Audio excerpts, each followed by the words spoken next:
All right, we are What? live. What's What up, up? people? How you doing? What up, peoples? Hope What's everybody had going? a great 4th of July yesterday. Yeah, it was good. It Didn't was fun. I was really detached. almost forgot it was 4th of July because they don't celebrate that over here. So I just hung out and everything. But Rosario seemed to have had a lot more fun 4th of July. What'd you guys do? Ate ate a lot. They made birria tacos and all that stuff. They did it with beef, not goat though, which is I like the goat version. But yeah, it was good. I'm not a big Mexican food guy, but it was delicious. It I was didn't even know they delicious. used goat. I haven't ever had all Mexican food I've had. It's just been like beef or chicken For or bir for birria, they stew the goat. It smells weird if especially if you don't prepare it right, but it tastes better. It's like a Well, that's different. awesome because I love lamb. Yeah, me too, bro. Leg of lamb. Woo. Yeah, leg of lamb, any part of lamb. I'll have any part of lamb, man. That was good. Shank. Well, that leg, shank is leg. Never mind. The ribs, lamb rib. What do they call the lamb ribs? Lamb chops. Whatever. Yeah, Yeah, the yeah. lamb chops. The I yeah, only things about those are like one bite though. It's like a one yeah. bite There's thing. you're gonna You have know, like a whole bunch. you gotta do a nice little rack. Those are delicious too. My girl doesn't like those. She doesn't like lamb or gamey meat or venison. I like venison too. I like all that stuff. Yo, I'll eat I love anything. venison. I I'll grew eat up it eating all, that. man. I'll eat it all. Venison meat, elk meat, like wild boar. Wild boar is good. It's a little gamey wild boar, so but it's good if you cook it right, especially the Yeah, belly. rabbit, squirrel. I mean, I'll eat all Oh that yeah, stuff. I've had it all, man. But of Alligator, course, snake.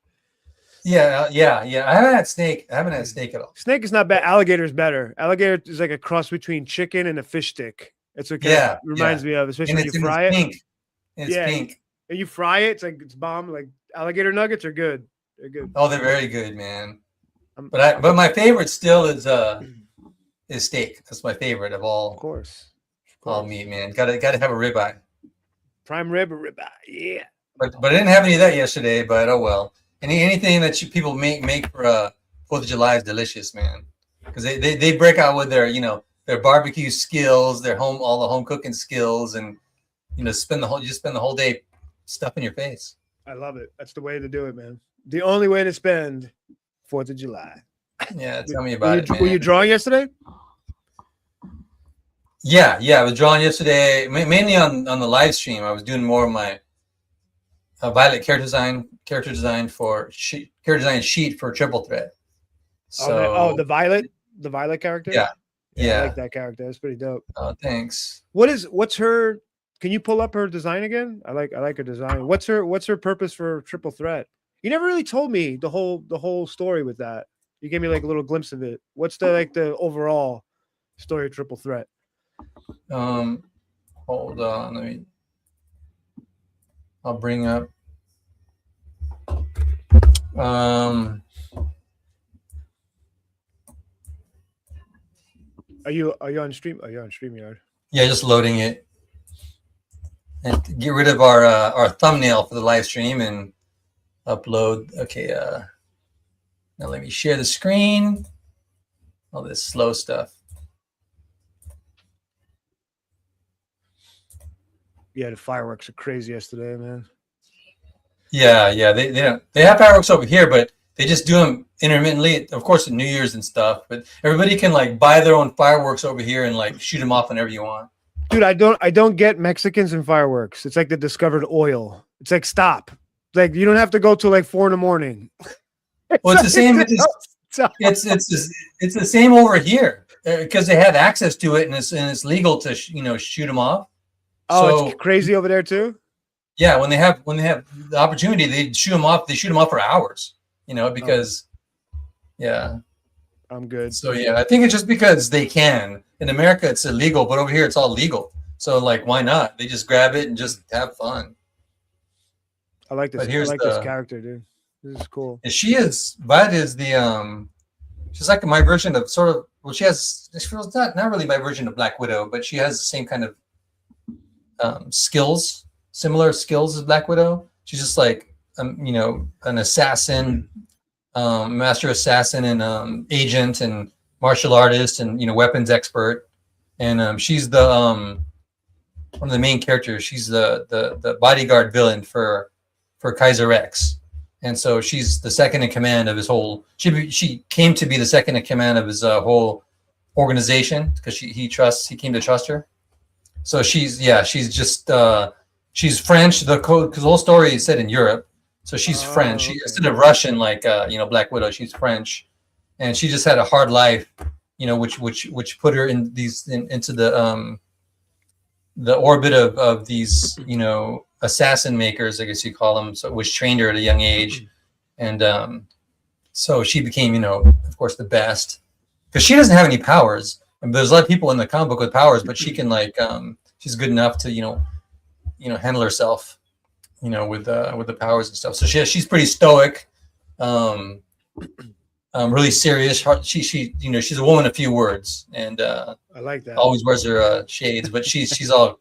So that's basically her role, and she's going to be leading like a superpower team in the group. She's a detective. She's like awesome, badass. Kind of reminds me of Psylocke almost. Yeah. Psylocke has got the purple, the violet going on. Yeah, unfortunately, she does not have the telepathic powers, but she's still she's an awesome fighter. And I wanted to give her I didn't want to give her like a black bodysuit like Black Widow, but her colors are gray, black, and violet. I wanted to redesign her, but the design is not really different too much. Here's the start on the character sheet. Oh, that's cool.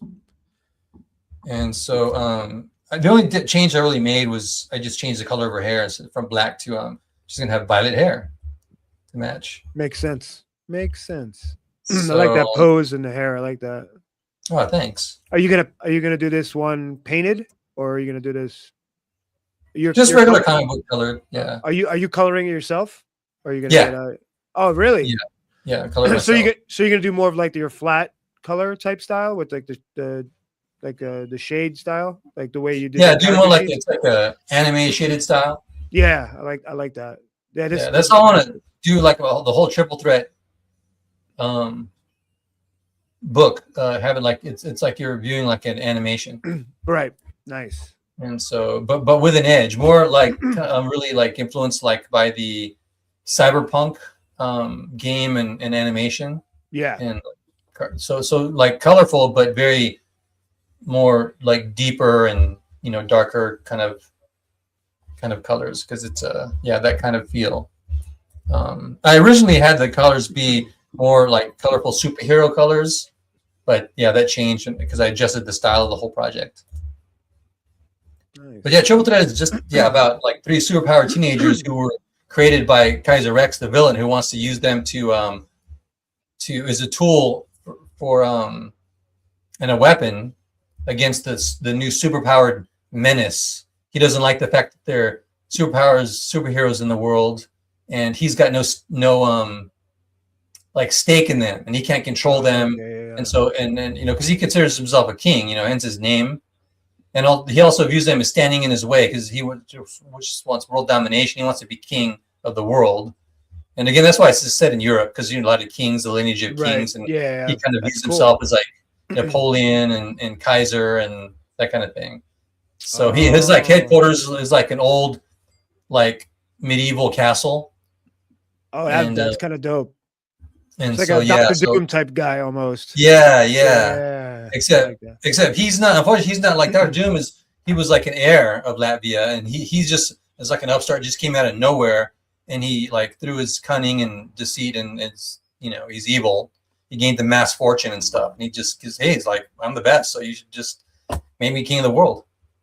So a little bit delusional. So you had, how long have you had this story for? Like how long have you had this in over 20 years? Like, so how come you never did it? I just kept putting it off, and didn't have the right vehicle for it, and got went into video games for a bunch of years, and just got it was plus doing like we're talking about tonight. Production is a lot of work. So you got to do a lot of work on the side, and That's I what I'm saying. wasn't Because ready. you guys are. That's the thing with you, your professionals. Like now, you guys are doing it after your careers with like the mainstream and doing all that, working for other people, doing their fucking IPs. Excuse my French. Now you got your time here with Comicsgate, also. With the help of this community. Now you could do your dream, your own comic. That's what I see all these guys doing. Like with Cyberfrog, Ethan had that for how long? Now he could do it. It's like all these things that these guys have, and they're putting it out, which is great, man. Like you're doing Triple Threat, and you've been in this scene for I don't know, God knows how long. Like I remember you, like Any, again for the X-Men comic. I was like, dude, I remember this guy. So like I yeah, still like have yeah, that many book. years, man. Yeah. So like now you Over get to do your dream. exactly, yeah. So I had and that now, Star comic too. I had that Star. I oh, you remember did? that. I did have that one, dude. I had most of the Image stuff in the '90s. I just bought anything, like anything Image. Yeah, I got a ton of image stuff too. I mean, that was a huge, time for the whole comic book industry and for creators. And I mean, not that they didn't do, create their own books before then, because in the '80s there was a huge influx of independent comic book companies, like Eclipse and PC and First Comics, and like Nexus was on First for Yeah, a while, and Comico, Kamiko, or however you pronounce it's it. the They black had and white like one. yeah, I get and the yeah, exactly. And they had so all those books then, but so that was a great start. But at the time too, I just wanted to draw for the big two anyway.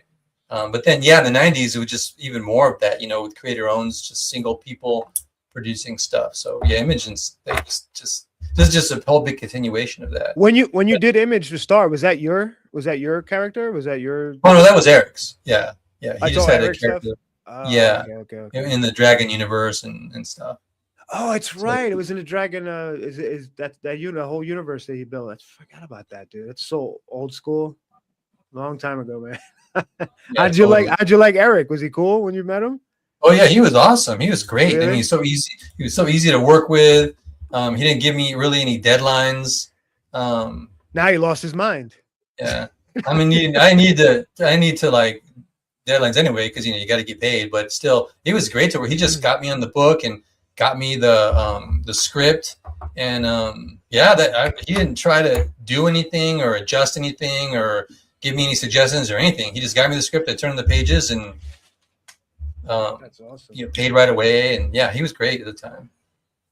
But I haven't really, I don't know, I haven't like, since I got off Star, I haven't really talked to him since. I've been meaning to give him like a message because we're friends on Facebook now, and just to say hi and catch up. But because yeah, it would be cool to connect with him. It's been so long. It's been since Star. Oh wow. But that was a fun book to work on. Your last book was Obey Me. Was that the last one you did for publishing? For Dynamite? Was that the last one or no? Yeah, that was the last published. And that's a video game, right? You said? Yeah. But from Blowfish Studios, they were the major publisher, and I forgot the name of the actual studio who produced it, like who built it. But yeah, from a video game from Blowfish Studios. What is it? What year was that? That was 2000. Was that early 2019? Oh, it was 2019. Yeah, I started working on it to 2018. But then in 2018, I think the first issues came out in 2019. For Dynamite. How was Dynamite? Did you like Dynamite? Well, I don't know. Like, I didn't really work with them at all. Like, I was working with Blowfish Studios because they're the ones that hired me to do it. And then the guy from Blowfish, he's the one that worked Dynamite. Like, I turned in the pages to him. Oh, okay. And then he sent all the artwork and everything to Dynamite. He set up the deal with them to the whole thing with them to publish it through them and all that stuff. So I had no dealings with that's cool. them at all. Oh wow. Yeah, only the video game company. Oh shit. That's crazy, dude. I remember I heard of that name before. I'm like, Obey Me. It's a video game. I remember that. Yeah, and then they did all the video games. A lot of video games they want to turn into comic books. So I produced I helped produce 2 other video games, 2 other comic book miniseries after that they did too. But it was Winter Ember, and I got another artist for that. But I did the covers. I did all the variant covers. and then this other one called um, Phantom Galaxies. Oh, okay. And I got other artists for that. I just did covers. So yeah, that was the last. Yeah, I think that was the last. I did stuff that I did. Although really quickly, I did like a fan pinup for Ludo Lullaby's Ghost Pepper, which because I love that book, man. I love the artwork on that book. Why is that so? Why is that familiar? I know It's from Skybound and Image. That's what it is. That's what it is. Yeah. Wait, that's new, isn't it? That's a new book. It's sort of they've been doing it for over a year now. Oh, you did a cover for them? No, I was a big fan of that book, so I did a pinup for for myself, and then Ben Abernathy, I know he's an editor for that. He said send it in, so they have it published in the letters column. I'm a letters column fan. So. Oh really? Yeah, so that was funny. Shit. But yeah, so that's the stuff. But now working on Heavy Atomo with you, and also the Cyberfrog for Ethan. So been working on that, and then Atomo. You got different styles going on. You got the Cyberfrog, well, kind of similar, the robotics in a way, but yeah, you got Cyberfrog. Salamandra must be super fun to draw, dude. Oh, they're all super fun to draw. Like really.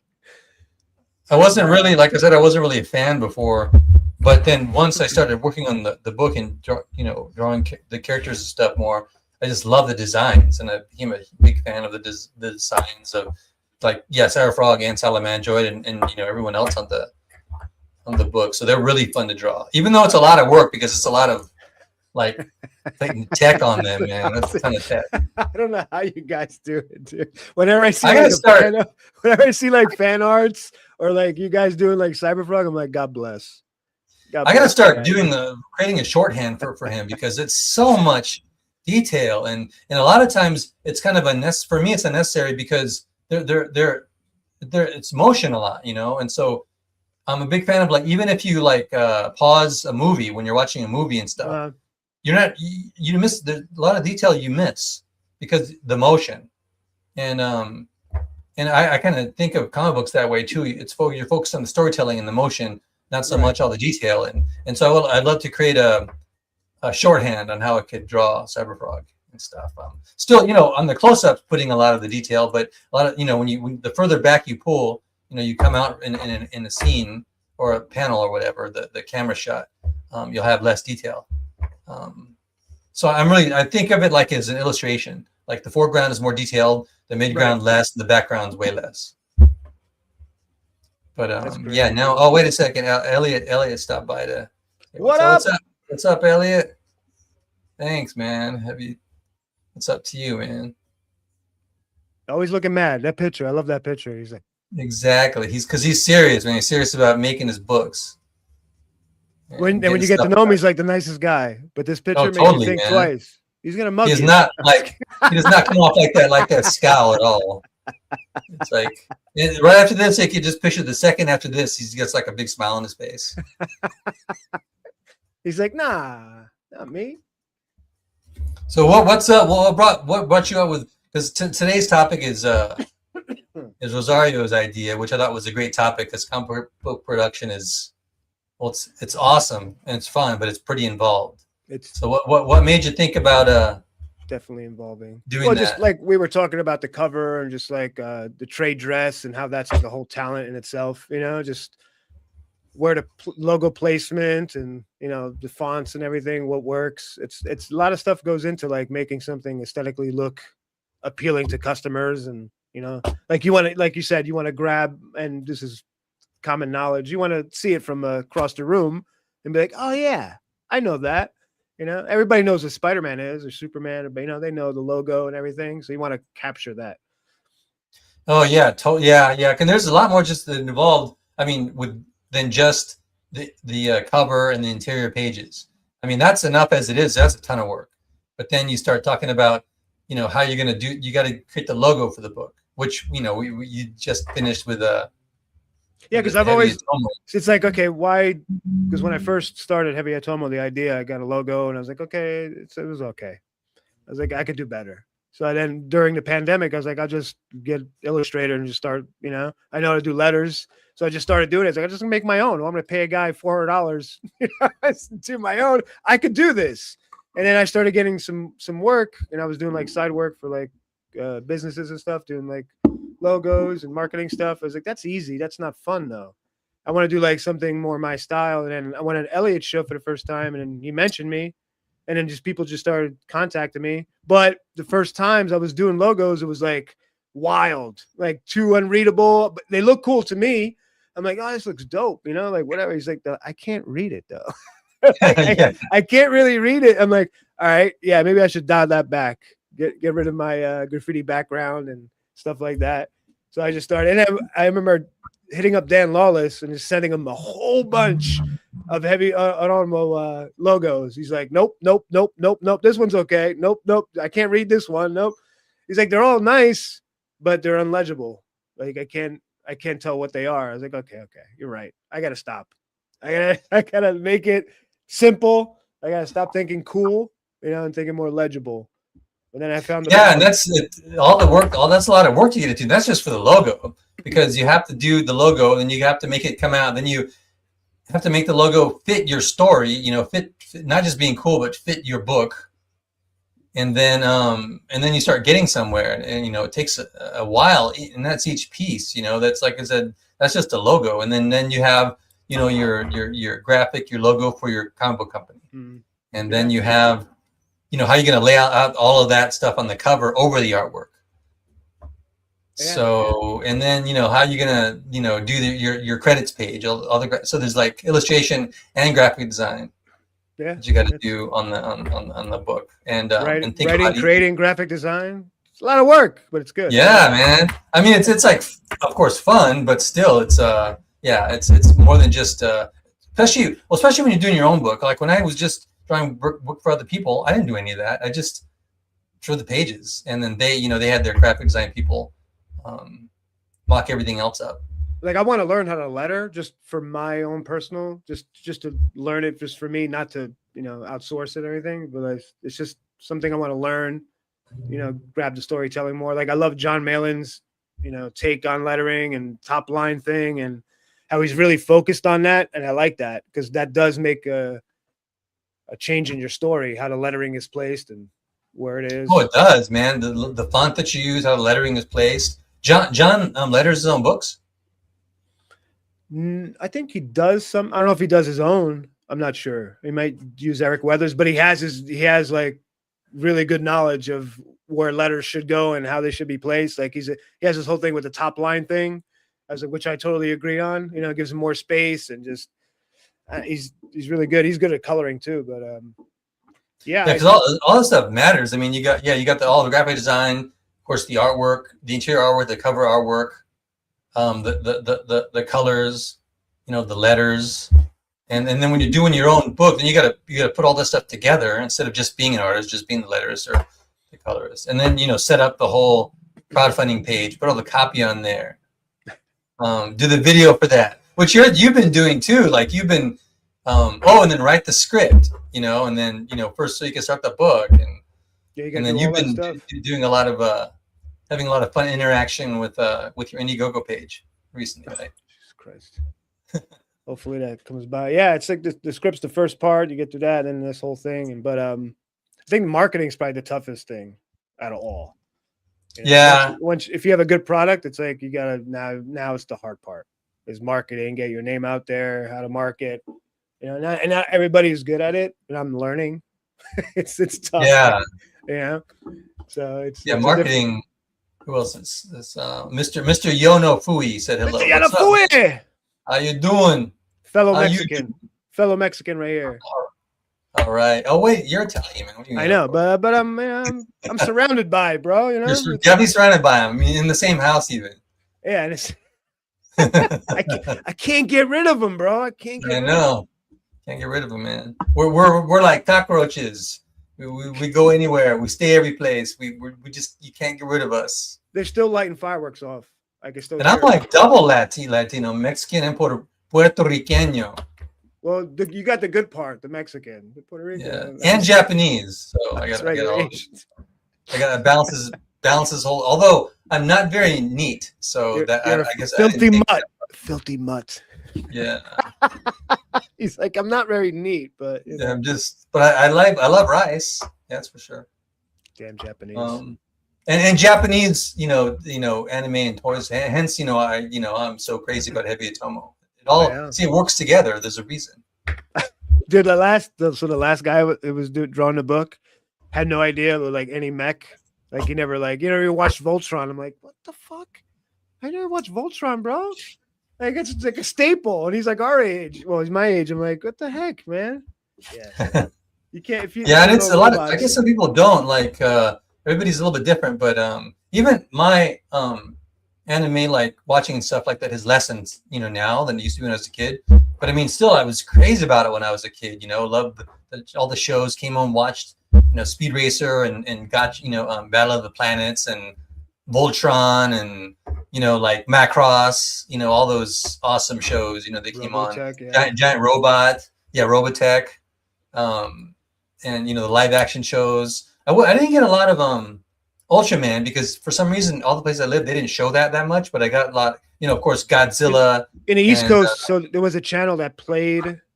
If you're in the tri-state area, there was a channel that played all that stuff, like Ultraman, all the old Godzillas, all the Shaw Brothers kung fu movies. They had like everything.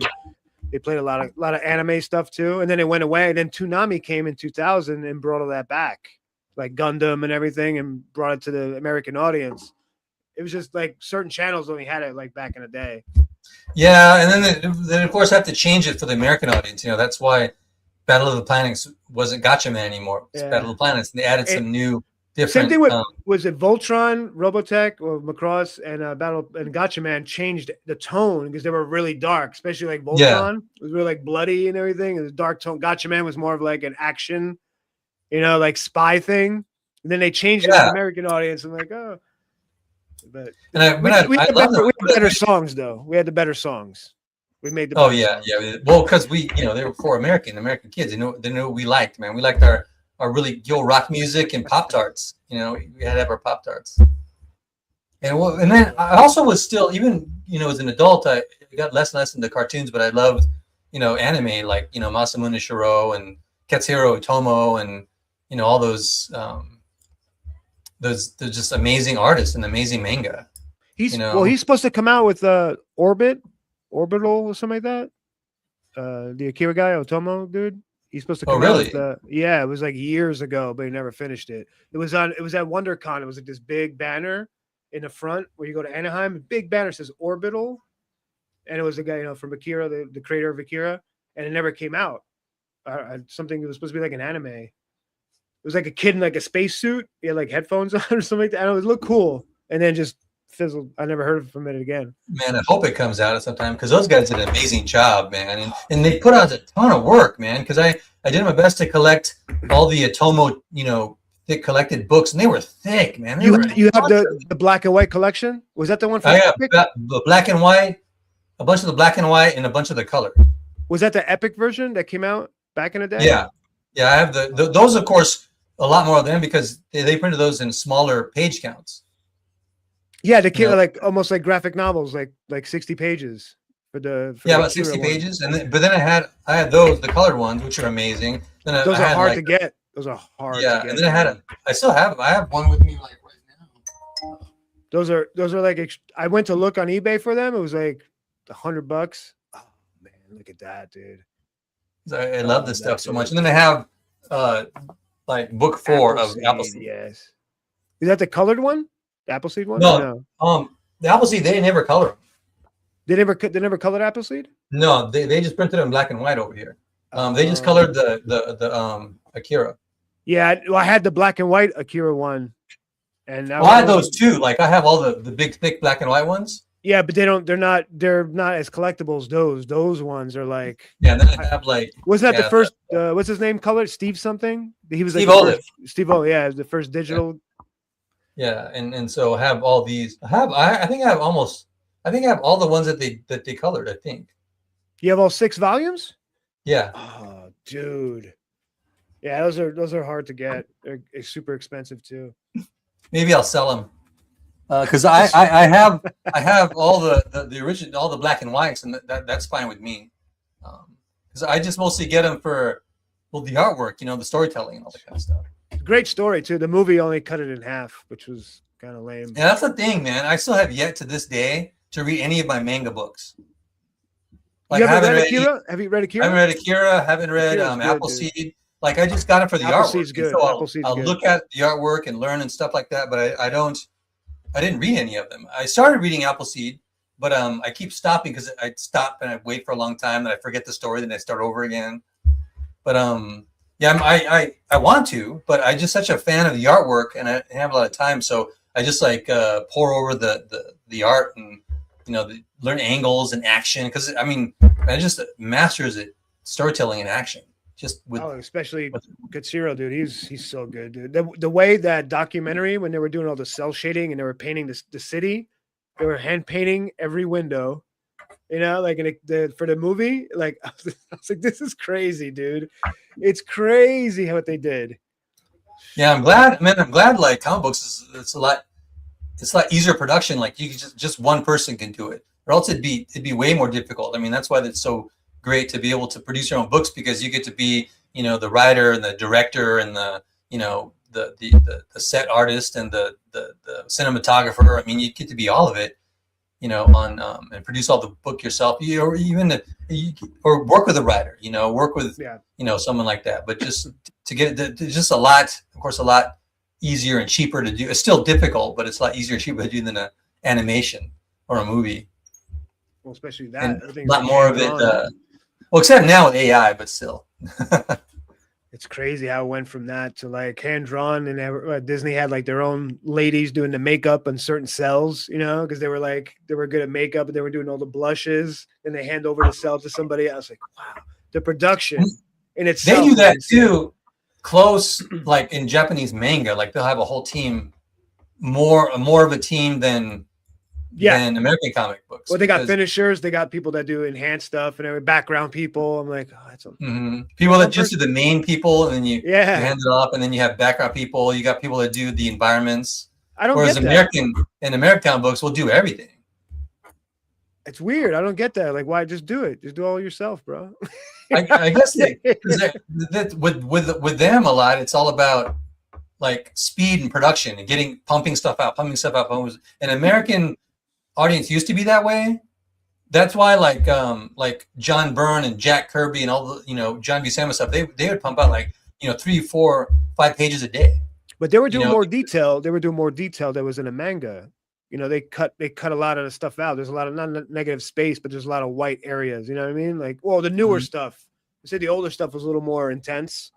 Like line. Yeah, that's why they needed a team. But also they could put the books fast. And like I said, it used to be that way in the United States. Like John Byrne was finishing like a whole issue a week, and Jack Kirby finished a book, crazy, a book in like a weekend. And now it's the whole like philosophy has changed for books. Having artists take days to do a page and stuff, and still doing it all. John Byrne is crazy. 1 week to do 22 pages is insane, dude. Oh, heck yes, man. Even like John Byrne would do like 22 pages in 4 days, 4 or 5 days, and then he was an inker, he was a plotter, he did almost everything. So, dude. Well, an artist can do that a little bit easier too, because like, for example, I was just listening to Matteo Scalera, showed you some of his pages. Yeah, and he so good. He's got so much that now he just finishes. He'll do like light pencils, and he'll basically do the tight pencils with ink, and so he'll jump right to inks.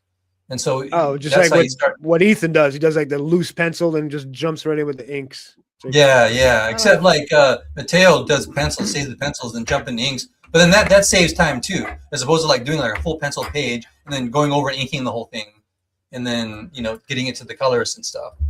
And then what I was amazed on was he did all that stuff on 100% printed comic book size. Oh, And yeah, it's all the page, yeah, regular page size. That's it's like, crazy, yeah, it's dude. like 100%, just like it's going to be printed. And that was amazing too. Like he does all that work. And then it helps him with speed because it was like listening to him. He was like doing 5 of those pages a day, like 5 full 100% size thumbnails for the book. And then like 1 or 2 finished pages That's crazy, dude. That's crazy. for that. So it's, you got to do all that kind of stuff when you're doing production, or else the whole thing won't ever get done. That's crazy. Well, and especially in manga, they released the books really fast and stuff. So Yeah, like totally fast. That's why they have such a big team on it, because like one person's could probably do it, a page or 2 pages a day maybe, but that's still even too slow for them. They want you to be doing like 5 pages of manga pages a day, and they have, I think that the books come out every week, I think. and they treat it's like when I was in Japan, that's they're like low form people who read manga. They don't like respect you. It's like because there's the business class, and they don't give a shit about your little anime bullshit, because it's like they work to live, or they live to work, they Yep. live to work. That's like their whole thing is work all the time. So Well, no, it's like, they live to work. They live to yeah, work. so they have a high suicide rate for men. It's like very like stressful for work, and the manga thing is stressful, dude, because they don't get paid a lot. They're busting their ass. They're all unhealthy looking dudes. So it's like a very stressful environment and like very shameful. Like, yeah, if you like this stuff, like people don't respect you. Like, why? But it's such a big culture thing in Japan. Like, I don't understand that. It's very weird. But also The people within their whole, the people within the manga scene respect them a lot. But still, the whole mentality of everything is working a ton. That's like how a lot of them too, unfortunately, die young, because they're always working. They don't get any exercise. They're just working like 12, 15 hours a day, 6, 7 days a week, all the time. We met, we were out like after a show. We went out. They took us into town in Tokyo. We went to karaoke spots and met all these big business guys. It was like late at night after the show. We're partying, and these guys just got off of work. And they party, then they wake up and do it again, but they have to do it so their boss is there, and they gotta entertain their boss. So whatever the boss does, they gotta do it. And they were like telling us, they were like, oh, a lot of them were speaking English. They were like, yeah, we want to come to America. It was like, yeah, we got to go to work in the morning. He's like, bro, it's like you got like 3 hours of sleep. He's like, yeah, they work like 6, 7 days a week. I'm like, what the fuck, dude? Yeah, that's intense, man. I mean, part of that I like. They're like sharp in the morning, like. They got some good drugs over there, man. Aside from the sake, some of that I respect, because it's great to put in a lot of hours, but also when it gets past like being healthy, that's really bad. That's why a lot of them are like sickly and skinny, and suicide rates really high. Like, yeah, and a lot of them, are young because they die young. And a lot of them over there because they're working so freaking hard. It's great. Here we go. I guess this guy. I guess Mr. Yoko Fui is not Mexican. That's your stated thing is like you're Mexican. Sorry, Mr. Yonafui. We understand you're not Mexican, but that's just what happens, man. Who else? Hey, what's up, Cole? What's up, man? What up? Thanks, man. Thanks for stopping by, saying hi. Sometimes you got to come up on here too. Oh yeah, it'd be awesome to have you on. He's got a great book too, man. Empty Stars. Good stuff. So like about Atomo and stuff like that, what are you enjoying the most about the production of it, or the least, or is there everything you like? Doing working on the other books, the other issues is pretty fun. Like coming to a conclusion with the story, and then what's gonna come after the 3 issues. So like, what do I do? So do you have the whole miniseries, 3-issue miniseries already plotted? It's all plotted out, outlined. So I'm working on book 2 and 3 right now, like how they're going to coincide, and then what's going to happen after, like what, so this whole story. And then after this conclusion, I'm trying to come up with another major story. So when I do like 22 floppies, I want to basically do from then on after these 3. So, but I also have other ideas of other books and stuff, but I want to. Are they all in the same universe or no? No, everything's different genres, different stuff. But this is the main one. This is my main baby, my baby. All this stuff. Every time you bring up this stuff with more of the story, I'm salivating because I can't wait. First, I can't wait to get through this issue, but then knowing that how fun issue 2 and that's going It to just be gets it just gets crazier and crazier, more emotional, more crazy, more blood, yeah. I more mean, guts. I can't wait because you know, we got on this book. It was like all the stuff I loved, you know, bunch of the stuff I love drawing. So knowing I'm going to be hitting that even on now is it's just so fun. Like, you know, to get on these pages, the first 3 that we produced were so fun to work on. And I couldn't wait for people to check out because, you know, so I really think, or I like your creation in, you know, and now the creation, the whole genre you're playing in, but how you're laying out the story too. It's just, the whole thing is, to me, the whole creation of Atomo and the kaiju and stuff like that is just huge. It's big, you know. It's just like they're super attractive. But then the way you wrote the story is also that way. It's just huge and exciting and dynamic, and all these cool things happening with all these cool characters. Sorry, people, you guys, you don't have the book in your hands yet. I can't say too much of the story, but it's awesome, man. So, but it tells me like I can't wait to get it out there, you know, for this reason. So you can check out what we've done, what we're doing, what Scribe has created. It's gonna be a fun next 2 years. A lot of good books coming out. Oh yeah, that's super fun. Have you decided? So are we still like ambiguous on the launch of the first one, or is it I'm just waiting. I'm waiting. If I don't hear back from Indiegogo, I'm gonna make a final decision next week. So I'm gonna. Right now, is there any platform that you're approved on already, or Fund My Comic? Okay, I'm gonna do that one. Yeah, their one for sure. Yeah, well, even Kickstarter too. It's all approved. They're just, I don't know. I want to do Indiegogo. What up? Oops. What's up, Matt? Can you hear us? No, I don't see him. he's invisible. He's in. He's invisible. Yeah, but he's not. Okay, so fund My Comic and we're waiting to hear from Indiegogo.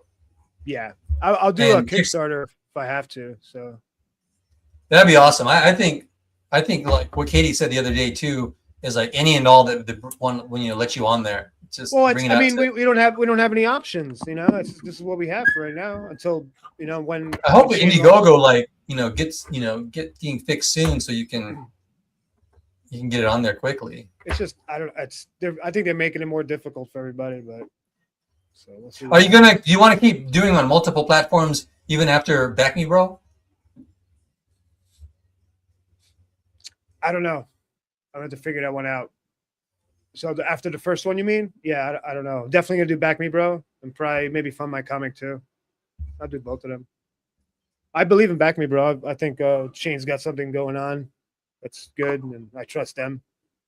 So yeah, I think so too, man. Especially with all of their experience, and also how long he's been running his own platform on his own site. Yeah, it's good, man. It's a great site. And then of course he knows the community really specifically well. Mm-hmm. So yeah, that's going to be really exciting to check out when it launches. And so yeah, Heavy Atomo will be great too. I think the only thing people are concerned about is traffic. It's not like Indiegogo and Kickstarter. There's not, because a lot of people go to Kickstarter and look just to browse, so we're going to have to bring people there eventually. But like I said, I have faith, have a good feeling. Well, that's also why I think it's smart to use multiple platforms. Right. And use that for, Back Me Bro, Kickstarter, Indiegogo, Fund My Comic, any place that you can do it. Right. Exactly. Yeah. That's what I think, because the more the merrier. Whatever's going to bring in, notoriety for the book and the company and sales and all that kind of stuff, because for sure. That's going to help determine how long we can do this. Which I hope is a long time, because again, I think we got a winner on our hands here. Oh yeah. Faux show. Get out there, and then like you said, hopefully one day be able to get it, do the floppies and get it into the comic book stores.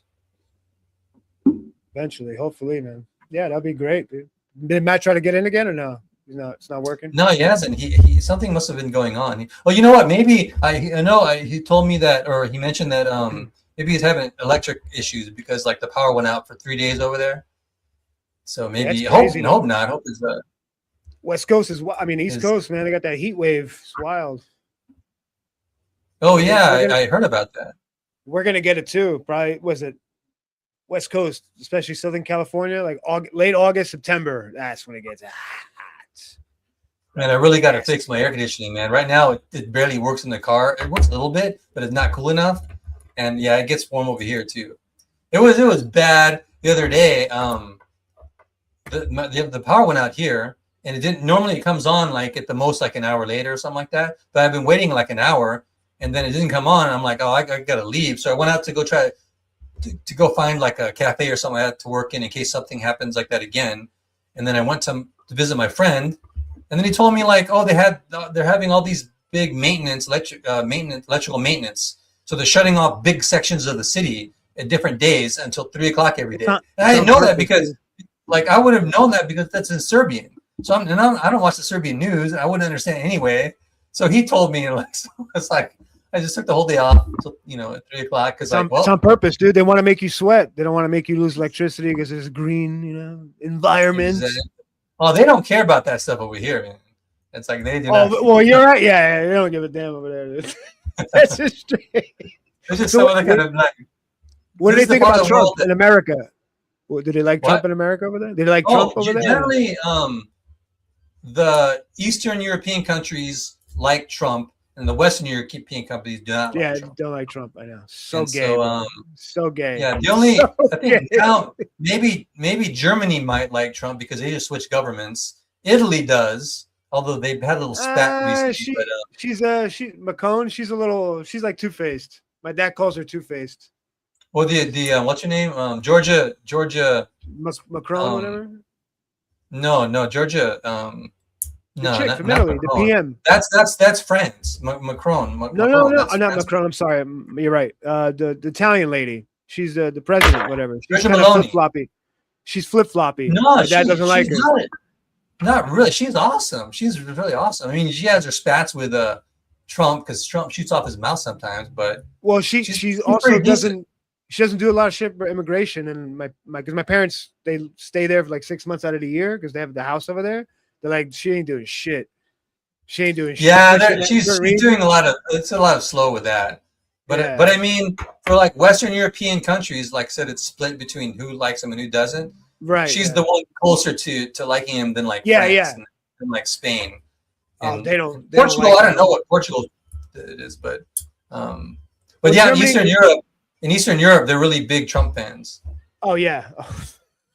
Especially Poland. Poland loves Trump, bro. except the Serbian government, like the people here, yes, but the government, no. Like the government here really favors Russia because they're still in that the old red commie type flavor they probably got. They still like that old style. Communism. No, it's not really that. It's not that. It's something else. But yeah, and then some like so it's just split over here. But yeah, the politics over here are very, very. Hold on, Matt arrived. What's up, Matt? Can you hear There me? he is. Yeah, you're right. Yeah. I told my wife not to do one thing, and that's the thing she did. So she blew my generator. I was like going, "What's up, man?" Matt's was showing up and now he's gone. But how you holding up over there, man? Like how's the electricity? Yeah, I don't know. There's like some flash storm that happened a couple of days ago. Like it was only going for like maybe an hour or two, but it like came through, hit hurricane winds, like it rained everything out, and it blew like my whole county's power grid.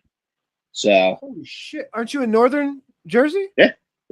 It, like there was no warning for it. There was no nothing on the weather. It just they just like apparently missed like a little. It's all by design, my friend. It's all on purpose.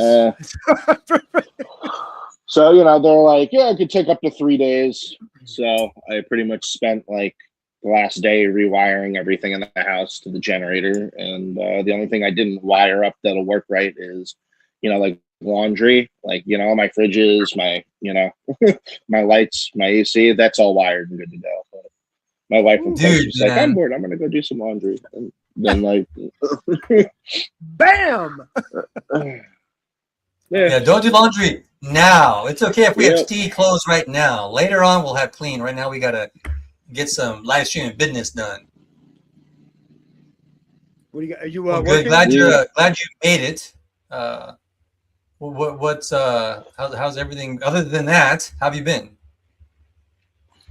No, life's on pause while that happened. I can't really, I have like a nice stack of vendor applications and stuff that I need to put onto my website, because my website now has the ability for people to just sign up themselves and assign themselves their tables.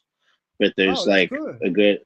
there's like a good 30 CG guys that that didn't do that from before. So I have to do that so I can get their tables in.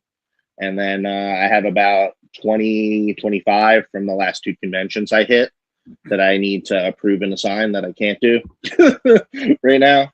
So I'm just kind of on pause. Was gonna try to do some artwork today, and I'm so relax. impressed by. I mean, it's on pause now, but I'm so impressed by how you're handling all of it. How you set the whole thing up, get everything organized, put it on the website.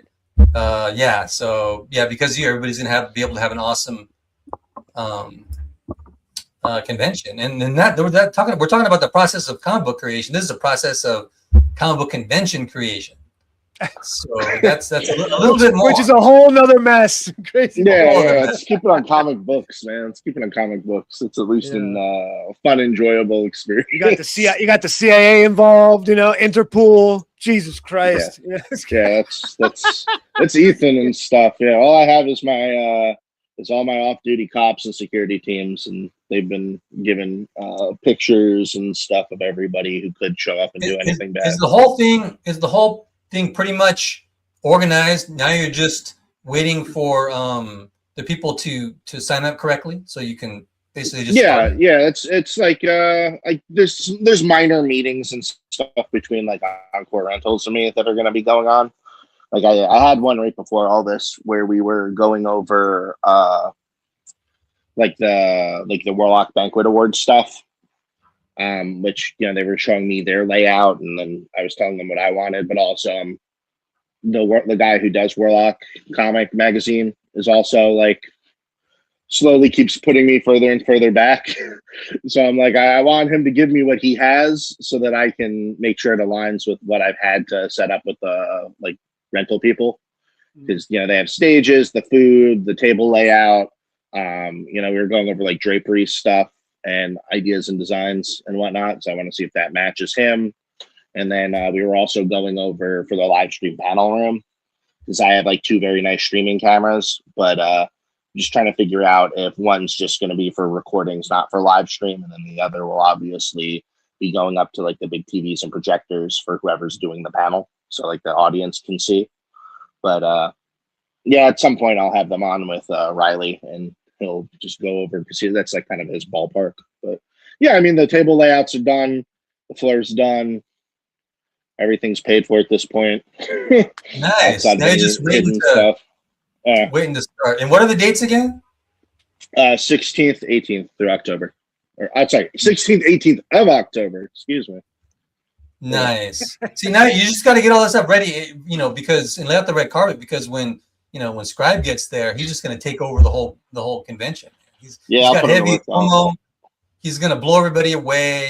He's just going to, everybody's just going to be ignoring everybody else and going straight to his table. I'm going to sell my millions of copies of Turok that I found. Anybody want them? Yeah, what's up with that? Why do you have so many copies? Which run of Turok is that? I was going through this, the Valiant, the first one, I think, right? I don't know. Oh, okay, so that was like my long boxes, and I'm like, what the fuck is this? Yeah. Anybody want them? Yeah, $1. 40 of them. Here you go. I'm gonna, you know what? I'm gonna take it to the comic shop. Like, hey man, I got a bunch of comics I want to sell, and just throw them. Is that the one Aaron LaPresti worked on? I don't know. I can't read. Because I know he did Turok because he loves dinosaurs, and he I don't know. I can't read. Like they signed him to do some stuff back in the day, and he was like, he did that because he could do dinosaurs. Like none of the ideas were books were too appealing to him, but he's like dinosaurs. If it is, when I can't read the fucking thing, my eyes are shut. I'm gonna bring it to him and let him sign it. Yep.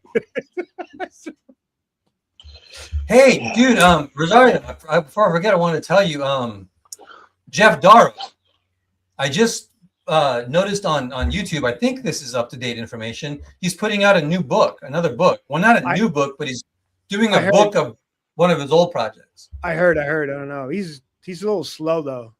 It takes forever to.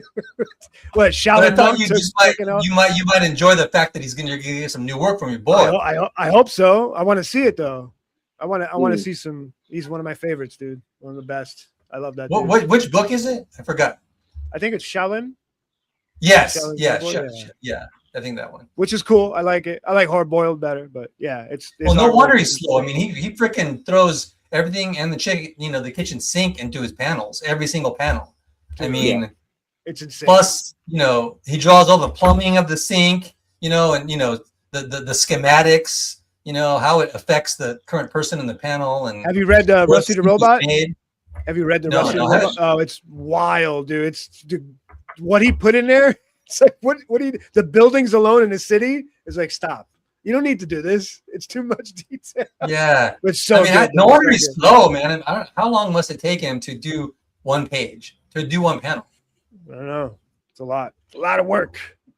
Yeah, it's always interesting to see that with like some of the greats, like how many of them like bring in a lot of architecture and background work versus like Greg Capullo is like one of my favorites, and like just going back and like re-looking through his art, and I'm like, there's so many books where he like barely does any backgrounds, like none, very very close up, kinetic, but like if there is a background, it'll be like some misshapen hill looking thing. Maybe every now and then you'll get like an alleyway or something. Right. But then there's like other people where, like I go like bust open like a Ed Brubaker book with like Sean Phillips. And I'm like, oh man, that's ton detail everywhere. Yeah. Like, oh dude, you did the whole apartment layout down to the crack pipe. a lot of the times, Capullo would only like really just sketch in really fast. It took him like less than an hour, like a little figure of Spawn. And then give that to, and then indicate some things around him, and then just give that little sketch to Todd, and he'd finish inking it, and that was a cover. He did that long story like the Galactic Storm in the first couple of issues. I think he did that. It was like his first one of his first works. What was that character? Quasar. Did he do Quasar? Yeah. He was a part of that. Yeah. Before X-Force. He did. Yeah, then I went into that Quasar went to that Galactic Storm thing, which is retarded that with the Thor and everything. But yeah, he drew a couple of those issues. I don't know who inked him. Who was his inker? I know who it is now, but I mean, I'm sure whoever they put him on with back then. But yeah, because the more you draw and years after, the faster you want to be, so you get like a shorthand and just put in what needs to be shown. And then the inker will finish the rest, or like the same thing like Matteo Scalera. He just has a shorthand for his pencils and then finishes the rest of the inks. But then other artists, like you said, like Michael Golden, he was super detailed, man. He put in so much stuff all the time, And a lot of that stuff when he did backgrounds, he did it like by hand, like he didn't use rulers and stuff. He just like if you see a lot of the covers that he did for Batman and like Nightwing and stuff. Yeah. That there's no perspective, like 1 point perspective. They don't go off to a vanishing point. He just did it by hand. He didn't use any rulers. He just freehanded the whole thing. Yeah. And a lot of the stuff. But he put so much detail. He'll put all the rivets and piping. Perez will have the whole universe in one page, every character. Yeah, he's always interesting to listen to like his philosophy on how he designs his characters and stuff. Perez, like he would like normally, like when you hear people talk about the characters and whatnot that they're designing or doing like concept for, they're like, oh, this is the character, here's the personality, here's what they are. Him, it's like just even hearing him talk about some of the stuff with like Teen Titans and stuff like that, where he had his stuff on that. He was like, Starfire is never going to have a straight line. Every single aspect of her will be curved. Everything will be curved. And like he applied that logic to every single member of that team when he was working on it. He had all these like interesting ideas about the characters and stuff. Like not unlike I guess like Jim Lee does a little of that where like he always talks about like if he has a line like on the head that's this way, like the bicep line on one of the arms will be that way, and then the pectoral like contour will be that way too. Like he always tries to do that, but like Perez, man, he took it to like another level where he just talks about like. Oh yeah, little- and that stuff is great because it helped him to tell the story because every character had a different. He wanted every character to have its own feel Right. and character design, and so then you could instantly tell the difference. Standing right next to each other, and always do that because sometimes he's got to draw so small characters in the panel, and you can still differentiate them.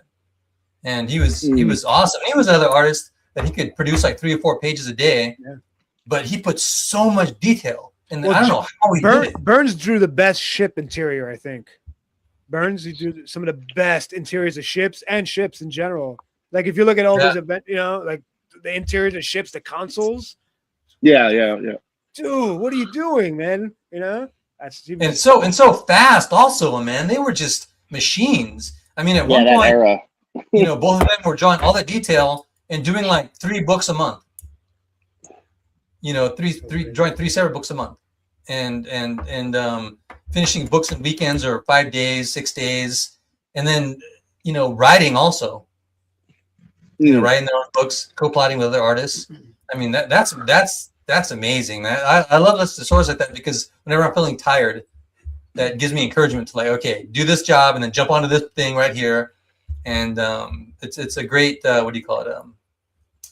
Something inspiration to live up to get inspired by. Yeah. Yeah, so that's a marker. Yeah.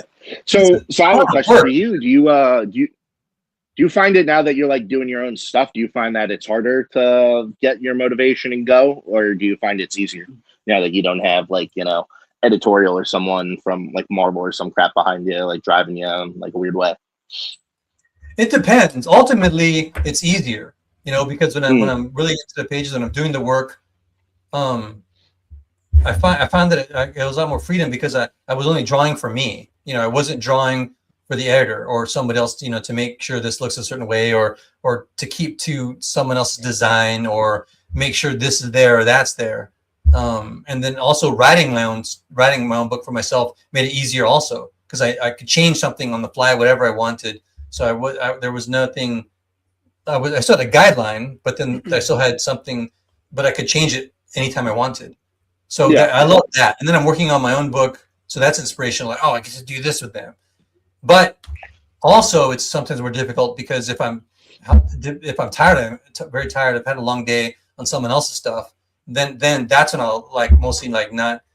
I'm like, oh man, it's my own stuff. I don't have a deadline, so I'm exhausted. So I'm just gonna go to bed, And so it's kind of like both. But if I can just get started, I'll get the energy. Yeah, I find it's an interesting point for me. I just find it like it's really interesting. I guess like because I love people watching lines of work. So it's like interesting in the indie space almost where like you talk to artists, you're in rooms with artists and stuff, and it's like some of them like really do need like the leash and the handheld like to get work at any productive level, and then like others, it's just like the fact that they have absolute freedom. Like Aaron Lepresti, like you go watch like any of his stuff on his books, he's just all of a sudden just banging these issues out, banging these books out. And it's like, oh wow, like that freedom like really helped you. And then you see other people, and it's like, you're like really behind. And it makes a difference too if you're doing something else, because that's what the thing that gets me the most of them. Need to finish up another project fast, then that's where the difficulty comes in. But if it's like on my own stuff, and I just have that on the table that day, then it's a lot easier. But then once I jump in, even if I'm tired, once I jump in, it's the jumping in part after being tired. That's the because you're working on something else. Now you got to shift your brain to your own thing. So it's like, okay, I got to reset.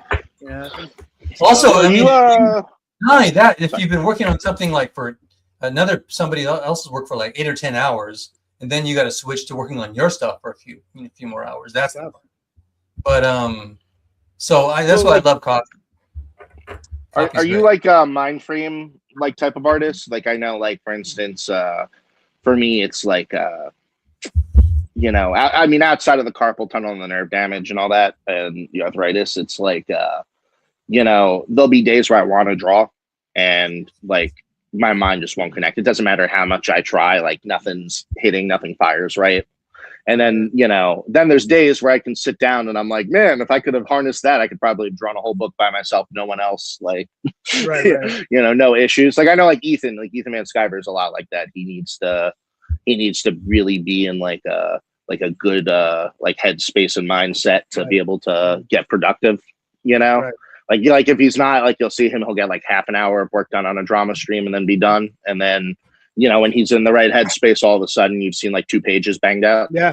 No, it's true. So it comes. I'm just curious if you fall into that, or if you're just like, no, I can draw.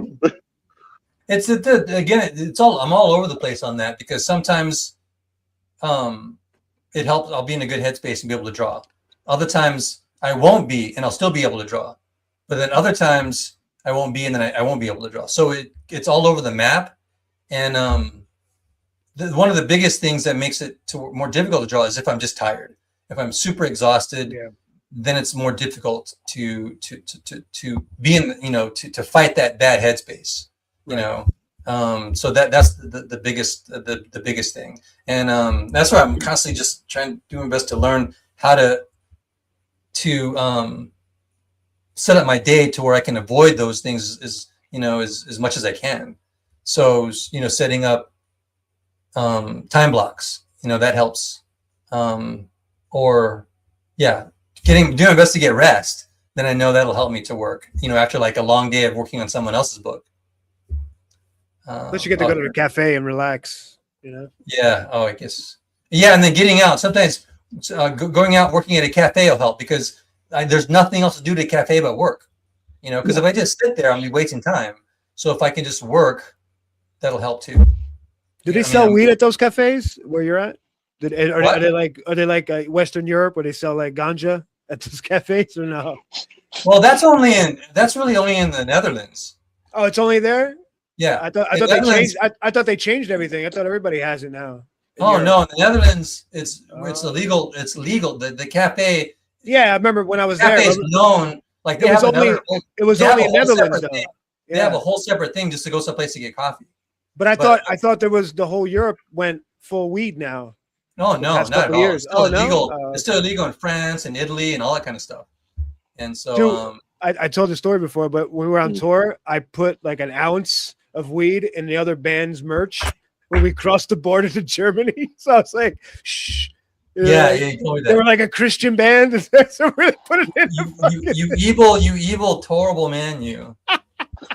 Oh man, that's like some over here. It's still illegal. So we're like, dude, we got an ounce of weed. What are we gonna do? We need this because they ain't nothing in Germany. It's like more, they don't got weed. Yeah. So we're like, we'll put it in the merch thing in the back of the bus. Put it in their merch bin. So when they open it, they were like, why do we have an ounce of weed in there? We get to Germany, they're like, we're unloading. So the merch guy like takes all the stuff out. He's like, what the hell is this? Oh, that's mine. So that's mine. It belongs to me, dude. Yeah, man, that's I try to avoid those situations when I go to the cafe and work. I make sure I'm the only one that gets close to my backpack. Reminds me of like back in the day, like WWE with the Click, like when X-Pac was around, like what they did to Sable, where like I guess like a lot of they hated her, and so X-Pac went into her luggage and stuff, and he took just a giant crap in it. Yeah. And then like she literally like went to the airport like because they're international. Like he did it like right before they left, and she got to the airport, and they like pretty much had to open her luggage and then found that. I love that story. Oh, dude, we made our bus driver lose his mind.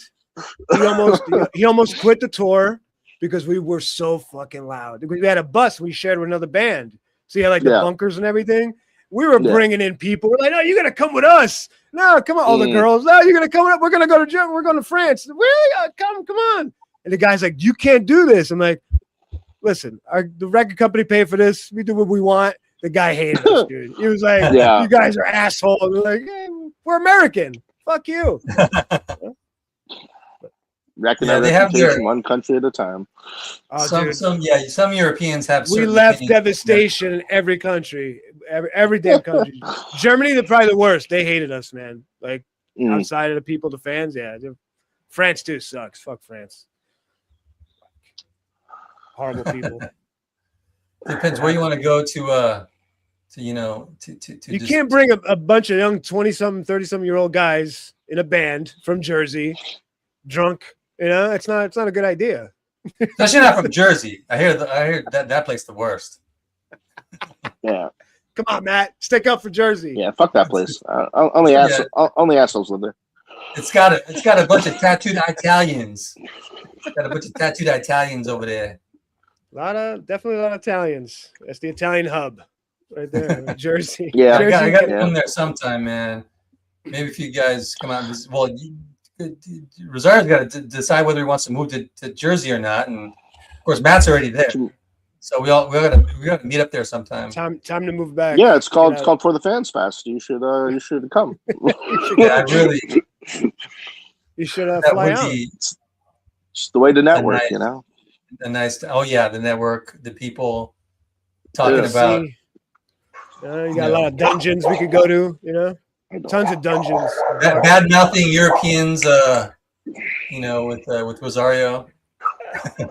We're gonna take Patrick to a bunch of strip clubs. Yeah. I don't even think there are strip clubs anymore. Wait, what happened with AC? When COVID, I don't know. I haven't been to AC. Mind you, I haven't been trying to check strip clubs in forever anyway. But yeah, I just know like all of them freaking closed when COVID was. Listen, if we're all getting together, we gotta take somebody to a strip club. That's just a rite of passage. I'll just find whoever the nerdiest. You can take your lady. No. Oh, my lady. She'll come. We want to take Patrick to a strip club. I remember back when I was in college, right? I'm in Full Sail down in Orlando, and there's so many. Hey, what's up, Will? What is going on? There are so many strip clubs. Sorry, guys, my dog's deaf, and if I get up, I'll lose my signal on my phone at this point. So it's all good. I'm gonna hear them both for no reason. Actually, you know what? You're talking about hitting up the Rainbow Room in Atlantic City. Is that what I'm hearing? Right. Come on, clubs, get outside. Oh, strip clubs. Got it. So anyway, we're, I'm in college, and maybe 3 months in, and friend groups and cliques have started to come into existence, and my college was incredibly nerdy. They put out, I remember my first month there, they put out to every student a form saying you need to take showers. We get complaints from people not at school that that everyone smells bad. If you go into supermarkets. And I just remember what was that? That's pretty bad. I think it might be my phone again. I screwed it up. No. That's crazy. Got to shower, bro. You got to shower. College kids. Yeah, you gotta definitely need shower. And if you're not gonna shower, at least a ton of deodorant or perfume, or both. That's called the Puerto Rican shower. That's like what happened. I was over here. Europeans, most of the time they smell really good, but it's such extremes. When I first got here, I was in Germany and I went on the metro, and all of a sudden, this is really strong, powerful BO, man. They don't believe in deodorant, man. Well, no, they do, but it's extremes. Most people either smell really good or they smell really bad. There's no in between. And so thankfully most of the time they're wearing perfume or deodorant, most of the time, or cologne. But man, when they don't, it's really bad, man. It's really there's no one over here that I witnessed smell like nothing. It's either a lot of cologne or it's really bad smell. So yeah, that's how it is over here. And you don't want to be caught on that on the metro. You can't escape. It's not good. What up, Will? What's going on with you, bro? There you go. Just trying to get the engine running this morning, dude. Trying to get the artwork. I haven't made any marks yet. So far, I've stared at a page. What's the spread on it? What are you trying to do for it? Here, I'll go ahead and I'll share it real quick. Yeah. So while you're doing that, so anyway, I have this friend Jason, right? When I'm in school, and Jason ended up having to drop out 5 months in because he went home for the holiday and got his girl pregnant. Oh my God, no, absolutely not, dog. Yeah, sorry, my husky's great. No, who cares? it's gonna Why did you come out if you're gonna do that? Dude, let your dog tell the story. My life, man. Fuck it. Yeah, no, he talks like a human. He doesn't like it doesn't matter what it is. It's like I want a pet, I'm gonna bark at you. I want to take 2 steps, I'm gonna bark at you. So anyway, so Jason, in the course of the 5 months he was at school, if there was a girl and we went anywhere, he could hook up with them. I mean, like we went to like Hooters, he would hook up with the girls. We go to Wing House, he'd hook up with the girls. We go to like the freaking it's Chris every girl. Like he had a train of women like he ran through. The dude was like really put together. He lived somehow. He didn't end up on our campus. He got into the UCF campus, which at the time was a massive party school. And his like mentality was, if I'm going to go into debt for college, I'm just gonna blow all my money on cool shit. So he had like a Supra that he imported. he bought like the 100-inch screen TV and flat speakers. Like he turned this place into a party house. He did not care. As like we're going into projects and stuff in class, like we start getting these groups put together, and we get this one kid. Oh my god, why am I blanking on his name? Andrew. And Andrew is like the nerdiest. Mind you, like most of my college is nerdy. Like this dude loved Magic the Gathering, and like I think Lorwyn was the set that came out. And I only know that because he wouldn't shut up about it. And he just anytime we were at a place and we go to eat and there was a girl, he would say nothing. He'd freeze up. And when that girl left, he would be the guy who would have a comment like, oh, the things I do to her. And so Jason just got pissed eventually, sick of hearing it. So he instituted like a whole plan to like get this dude to a strip club. He's like, let's just go to a strip club, man. Dude flips out. He's like, I'm not going. You can't get me in that door. I'm not going to the strip club. Absolutely not. We're like, all right. Meanwhile, behind his back, Jason's like, all right, I looked up on the Magic the Gathering tournament. So we're going to Diamonds. There you go.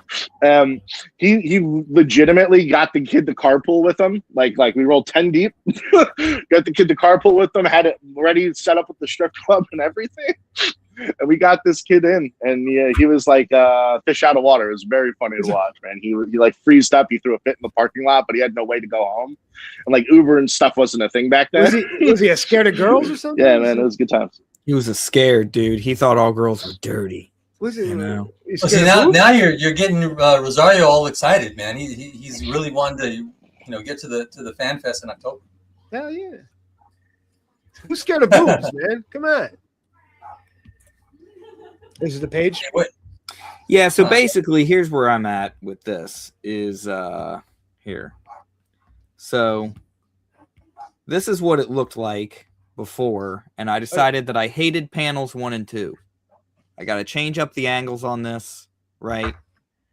I might split the bottom 2 panels into 3 panels and have him like removing the rat, because I have him like reaching and grabbing it, right? Oh, he's removing it or shoving it in his mouth? He's going to remove it, because here's the thing. So here's the story so far, right? We got one dude comes in. My computer's doing this again.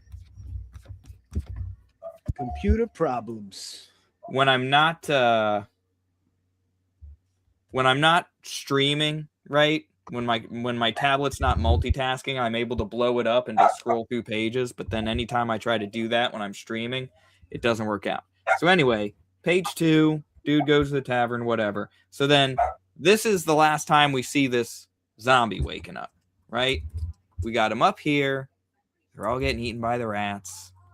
He's waking up. He's got this rat in his mouth, And so then That's cool, man. Raises himself up. Thank you. So that happens. We go back to the bar. They talk, whatever. This dude gives him the magic powder that he's going to need to coat their swords with or whatever so that they can do this thing. And then over here, page 6 now, this dude's going to be like, you boy, go get more people down here while the rest of us start taking care of business, right? Right. And so the first way I drew it was this way. And now I decided I need to switch up the angle. I think panel 2 is what's confusing. Panel 2, yeah, because I was thinking, okay, so he's going to tell the kid to run out the back door, right? And so then he's supposed to be running through those swinging doors behind him, right? So the camera's supposed to go into that room looking out at this room, right? With him running out the back. Because I want you to see this kid. He's going to be an important kid. Do you need him to run out, though? Do you need this scene? Well, I want to explain what's going to happen later, because later you're going to see the kid getting other people who are going to become important to the plot. So the first... What's the page I'd probably have him running out in the background or do a top down. Maybe. Yeah. The page right before this was the dude explaining how they're going to coat their swords with this stuff, and that's going to help them stay lit so that they can stab these things in the heart, whatever. He's explaining the whole plot with the zombies and how to dispel the curse. All right, go back to the other one. Right. That's a great panel. I like that. So you were gone when I showed him the last time we met the zombie that's going to be taking the rat out of his mouth. He has this rat, right? So hopefully the reader understands that he's not eating the rat.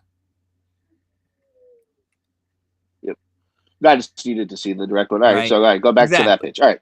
So this is the progression of events. So he's got to send this boy out to get more people, and then he's going to turn to the dudes, and then we're going to go back to the zombies. Yeah, get a close up on the guy. Like this is how I would change that compositionally. I would add a panel. It doesn't even need to be a big one, but I would get a close up on that guy's face for it. The kid who's going to be important. Oh yeah. You know, surprise, that kind of thing. And then I would turn the camera so it's facing the guy pointing at him. You know, one thing. Like, okay, so hold on a second. I mean, I would get rid of panel 2 and just have an explanation of what's going on. I don't know. Yeah, panel 2 might be completely irrelevant. Right. I might just have the scene. So panel 1, do a different. Panel 1, I have the dudes oiling up their swords or whatever, right? Mm-hmm. So maybe I could do an establishing shot of that, and then the close up of the kid. I don't know. Yeah, I would. You could almost make that scene be like effectively a wider shot of the people oiling their swords, and then have the guy who's telling them to go looking over his shoulder, make it dynamic and you know, like deeper shadows, that kind of thing. You know, add some drama to it. That makes sense. And then you just need the kid pretty much, you know, his expression or him leaving, and then you're pretty much that solves that scene. Yeah. Did you do thumbnails for this first? Yeah, but the thumbnails, this page changed a lot. A lot of my pages change a lot from thumbnail to production, oddly enough. So do you do a thumbnail all over again for the change? Yeah, and then now I'm thinking more about it because there was a moment in time where I liked it the way I did it. But it's really yesterday when I came back to this page because, you know, this isn't my first ever comic book, you know what I mean? So part of this is working out the kinks in my workflow and stuff like that. And that's one thing where moving forward, because I did this first batch of 12 pages that grew into 13 pages. Moving forward, I'm going to put more time into thumbnailing and stuff like that for sure, just so that I can have a more cohesive. I really recommend that, like, because adjusting thumbnails is a lot faster than adjusting inks. Yeah. Well, and I'm basically re-thumbnailing the whole page. I'm basically trashing what I have, you know, and just trying to get from A to B. I need these things to happen. You know, I need the kid to leave, and for the audience to know that kid is going to get more people, whatever. Right. Yeah. Well, I know, like, you know, mind you, it's adjacent to comics, but, you know, when I had like storyboard stuff for companies, they would always would have us whenever you think you have a scene, because, like, you know, your enemy, especially in comics, more than storyboarding, was in like film, was complacency. You know, like, you know, when you're making your own book, you're victim to your own flaws when you're doing stuff. So they would always say, like, you know, sometimes you don't even realize that you're not making something as dynamic as, you know, it could be, you know, as emotional as it could be. And so they would always say, like, when, you know, one, do thumbnails, and then take a look at your thumbnail, and then try to do like 3 different versions of it. Yeah. Different angles, different, and then you'd be surprised what you're able to pull out of it. Yeah, I do that almost. I don't do that exact thing, but something similar where I'll just do a layout, do a thumbnail page, and just do a lot of different versions of a panel off to the side, you know, and then I'll get the right one. I'll stick it in there, but all in the service of completing that one thumbnail. And so I'll have a bunch of different versions of thumbnails, you know, and then I'll come up with my last one, and then move on to the next one. But then, you know, if you get your strong thumbnails down, yeah, that's and thumbnail like just the whole book or half the book or 5 pages at a time and review them really well, then yeah, that's going to really help you just jump on the book. And you don't have to even think about storytelling anymore. Right now, it's just almost like tracing, and that helps it go by a lot. The 2 bottom panels are cool. I like the 2 bottom panels. Yeah, and that leads into what's going to happen, because page 7 is where we start to see things like from his perspective, and he's like pulling rats out of himself and doing stuff like that. Now, so go back to the other page. Do you need him to be shown leaving? Is this necessary, or do we already know that? Here's what I'm thinking now, because what Matt said earlier, right, with more close-ups and stuff. So what if I put my main dude, right, my paladin character, who's going to be like, he can be here, and maybe he'll have like a look on his face because he's kind of, you know, he'll be like, boy, you know what I mean? Mm-hmm. And then I'll have a panel right next to it of a close-up of the kid's face, like, huh? You know what I mean? And that's where he's like, go get people. And then I eliminate panel 2, I can put something else there. Right? You could I'd make it bigger. I would make it bigger. I would have the whole panel be like the kid is looking at the paladin, and like a couple of the other dudes getting the stuff on their swords, and have like the paladin with like a deep, you know, intense look, like you know, think like you've seen the movie 300, right? Or read the book? Yeah. Like that movie, like the way it's shot is like a great example of, you know, like every little scene is like a 1 panel like exposition of intensity, you know. So if I have but you know here. Yeah, sorry. It's good. Yeah, definitely. You're right. No, Matt's right. Yeah, I would give it a 3 too, panel 3, and just have those, and then bottom 2. Have like 4 characters. The paladin dude in the front with his sword, like, you know, in front of him, or, you know, like you know, he's looming like Batman would or something, right? You know, you have the cape and stuff that's on his armor. You have that armor. You get some shadow. You can get that close up of the eye where he looks, and then you can just, all you need for the dialogue is his dialogue telling the boy to gather the others. And it sets a little bit of mystery, because okay, who's the kid? Not necessarily necessary. What's necessary is the importance of what he's telling him to do, and how intense and determined he looks. And it, you know, it leads to you know, it kind of again builds the mystery of how badass this guy's probably going to be. Unless he dies, in which case, man. Yeah, you don't even need to show a well, you know, he's not going to die this issue. You don't even need to show like a bunch of focus on the kid, you know, unless he's supposed to be focused on like. Yeah, that's the thing, is the kid's going to be one of the main characters. Yeah. You know okay, then you could have like even a more up close shot of the kid leaving if he's. This is basically like, what if Obi-Wan Kenobi met Luke Skywalker and was kind of an asshole to him and ordering him around? You know what I mean? And didn't realize, you know. But is this an important scene to focus on the kid running out or not? No, he does. I don't feel like anymore that I need to show him running out. Okay. I was over explaining. In the first way that I had it. Because I know I've seen the pages you gave to Hard Art. I've seen the stuff you just showed us. So to me, like, I, again, not knowing the full scope of the plot fully, to me, it's like, you know, especially if this dude's going to be an Obi-Wan, my goal as a storyteller would be to put the emphasis on his personality in terms of in relation to his badassery. you know, and that's where like panel 3 was him like telling the other guys to get ready, you know, and then the panels down here, it was going to be him voicing over, while this thing's ripping taking the rat out of its mouth. I'm telling you, if you just do like a little shot of the people and him talking at the panel, like a nice little spread, you'll be able to get that dialogue still in there. He can still say the commands, but again, if you go heavy with your shadows and your detail, you can, it'll accomplish all the same stuff, and you get a chance to showcase angles, what you can do with your art. Especially if the person's dominating, you have them with their swords. You have them with their swords. You have him with his sword. You don't even need him to point at the kid. You just need him standing there with the sword, looking at the reader. And then maybe one other panel with the kid's reaction, and you'll accomplish so much.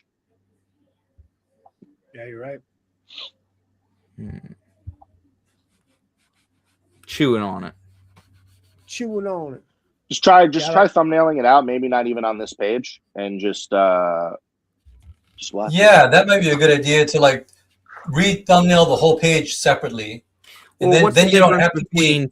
Like, can't I just shrink this and do like thick lines and figure it out? Isn't that thumbnailing? Well, you can, but it might help you think better if you free yourself from the constraints of the page order. Yeah, take away all the bottom stuff. Yeah, and then just re-thumbnail the whole page and then come back to it.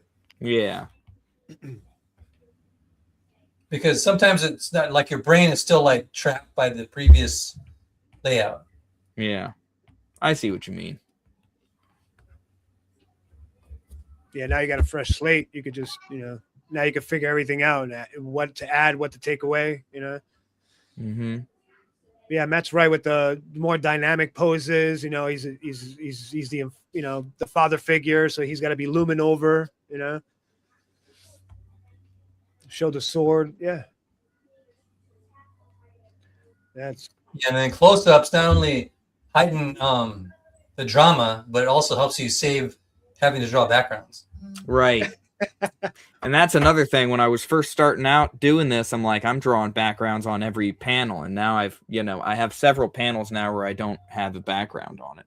Generally you can do. It's great when you do that sometimes if there's room, but a lot of times you only need a background of one panel to establish the scene. Yep. And once you have the scene established per page, then you can avoid the panels and the background of the rest of the panels, unless you absolutely need to show it for some reason. Yeah.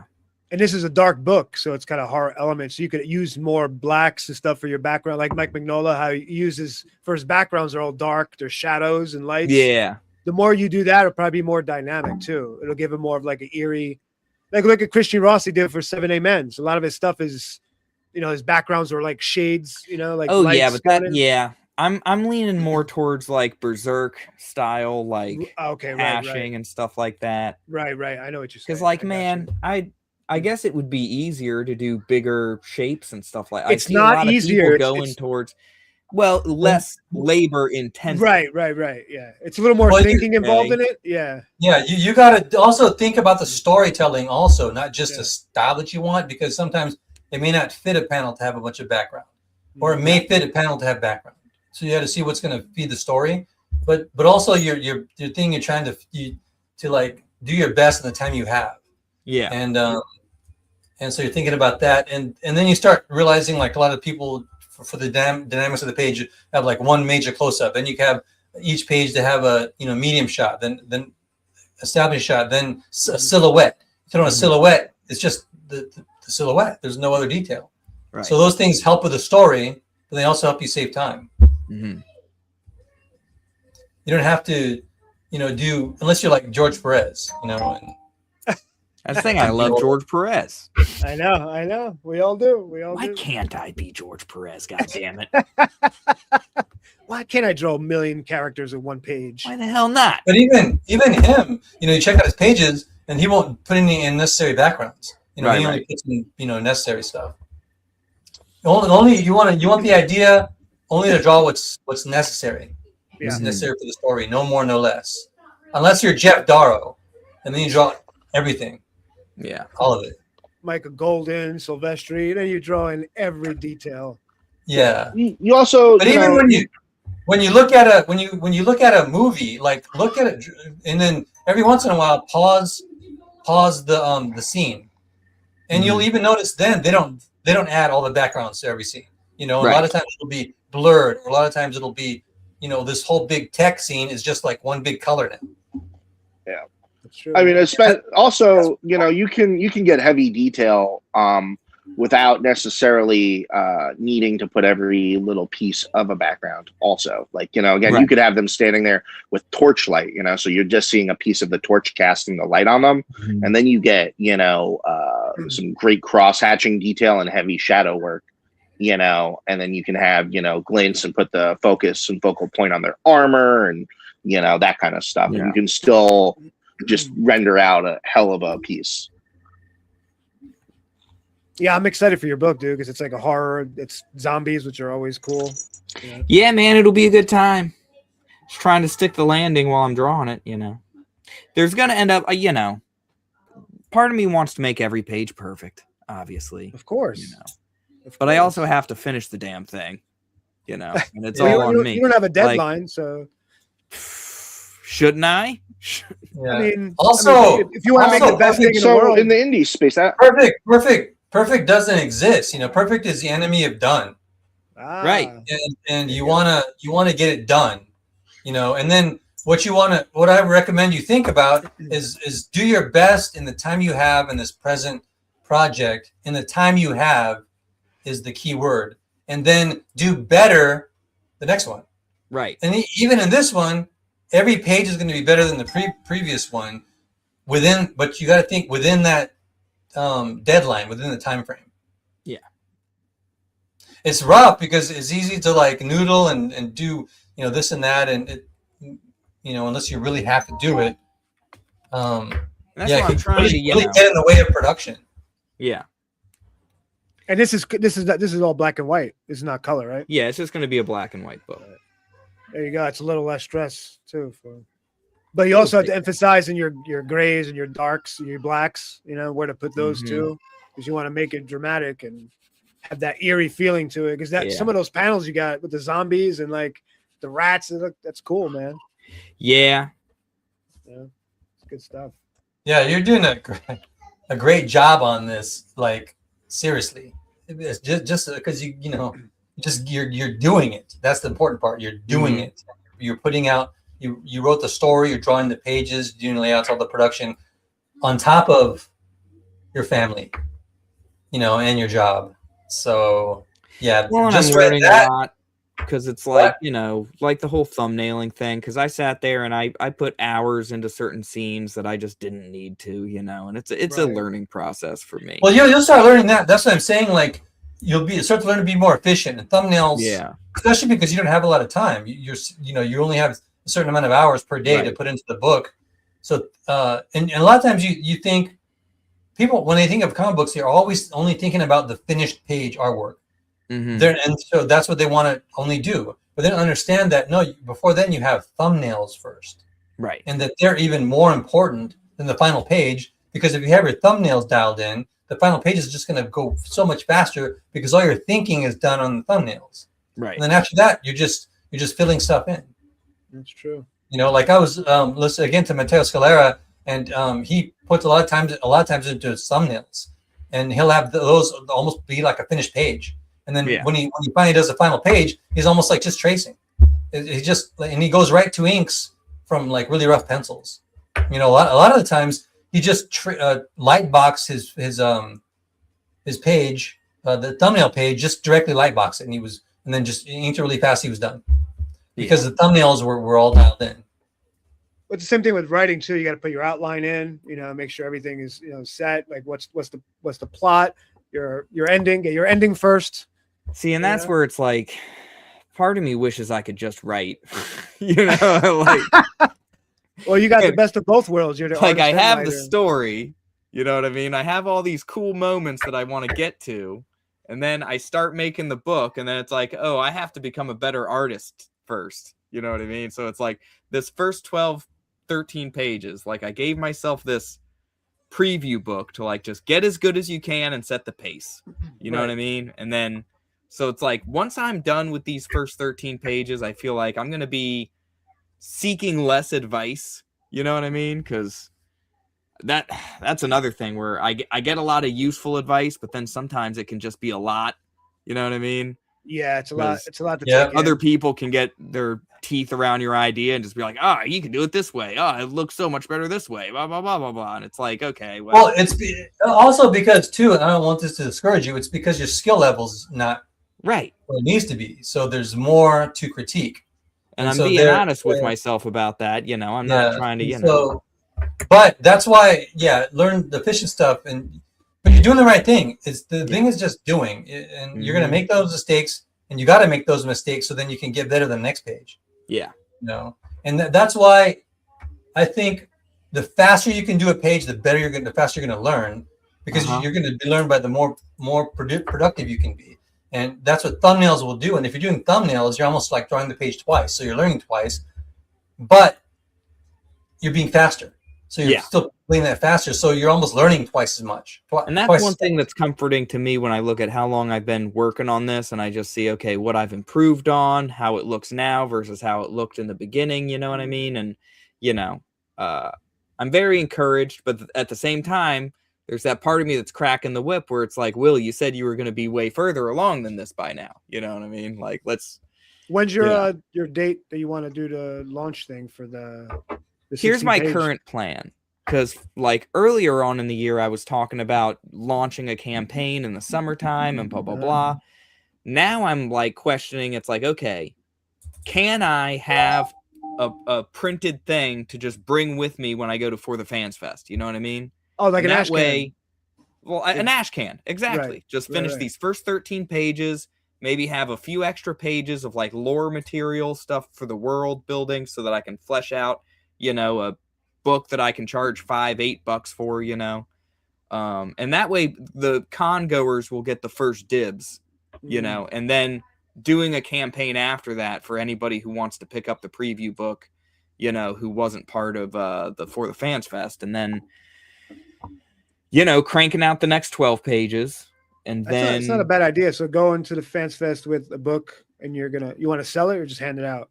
Sell it, or I was going to sell it for cheap since it's 13 pages of story plus however many pages of lore material, primer material for the world that you're getting into, That's man. I think you're doing a great job with it, and keep reminding yourself of that. And the only other thing I would say that on to this is just the thumbnails. That'll help you really finish it faster. And you're learning stuff as it goes. You're going every day, but it doesn't feel that way. But keep doing what you're doing too, and keep reviewing the first page. Because you're actually like literally, I bet you're improving every page. And that's encouraging too. What a friend of mine, what I used to do a lot of times when I was learning was he recommended fill up sketchbooks. Just buy a sketchbook, fill the whole thing up. Do life studies, any kind of studies you can out of your head, and then when you're done with that one, start another one. Just keep starting, and then keep all of them. And then at some point, maybe a year later, break out the first one. And you're going to be so encouraged because of how much you grew from that first sketchbook to the last one at the end of the year. See, and I did such a lazy version of that because, like, I was, and like you said, time. Like, I really had to try to convince myself that I was like a demon. You know what I mean? Because it's like no more time for entertainment. You're working 50 hours a week and you've suddenly decided to become a professional artist, late in life. It's not going to happen on its own. I always had a book on me, a sketchbook at all times, so that I was just sketching things that I saw out and about, just constantly sketching.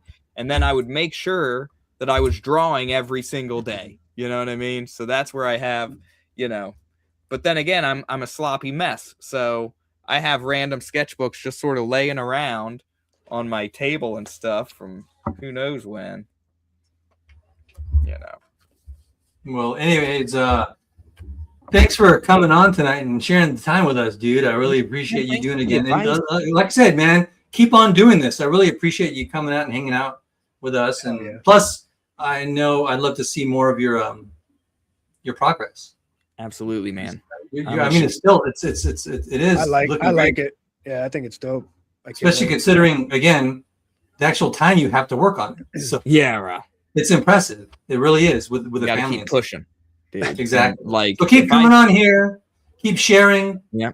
All the progress Hell yeah, you're dude. making. Will's the man. Will is the Thanks, man. man. You Thanks should for go on being hard art here. again, dude. Get on hard art again. Dude, I maybe. You got. I gotta actually, have a reason to. I'm Well, like, I don't know. It's good. I think you guys get along over there, and they're good guys. And Sean's awesome. So it'd be cool, you know, because hard art, as far as like getting on the show, it seems like they have their own little you know, I'm not gonna try to wedge myself into someone else's like little friend group, you know, right, someone else's clique. right. Maybe I Yeah, should. or- I don't know. You could also come on here and you know we can critique you too. We could critique each other. Well, hey, share the link. Anytime someone shares a link, you know, and that's part of what I came in here with, course, like, the mission to do, because you were talking about, like, we're going to be talking about making comic book, and it's like, you know, well, here's a page that I don't like. You know what I mean? Dude, that is awesome. I'm so glad you came on. That's what we want to do tonight. And I'd like to do that even more, man. And yeah, like I said, maybe we can get the whole virtual studio going too, and because that another whole thing is just a part of helping each other. Next time you see me on the virtual studio, I'll be working on new inks for that page, and you'll be able to see what I've done with the composition. Because I'm kind of noodling through, like, close up on who, blah blah blah. It'll be a good scene. It'll be a much more. And then my goal too is I'd love to. This is what I'm working towards. My goal is to stream every day, and so then it's a time to like work and stream and share what we're doing. So yeah, I'll definitely throw in the link. Oh yeah, for sure, dude. Of course, Rosario knows he can jump on any time. So, but I'll share the link and get some other stuff. This awesomeness comic book work going. Hell yeah, excellent. Man. All right, dude. You guys have a great week. Thanks for hopping on, and see you guys later, brother. Pitch on the next video. I'm going to be in another country, so it's another country. So I'll be probably, it works out, streaming from Macedonia. Dude, where in the world is Ben Herrera? Exactly. Where is Ben Herrera today? I like that. I like Macedonia. That's the whole idea. So maybe Macedonia. Next time. All right, man. You guys have a great one. Ciao. Peace out, guys.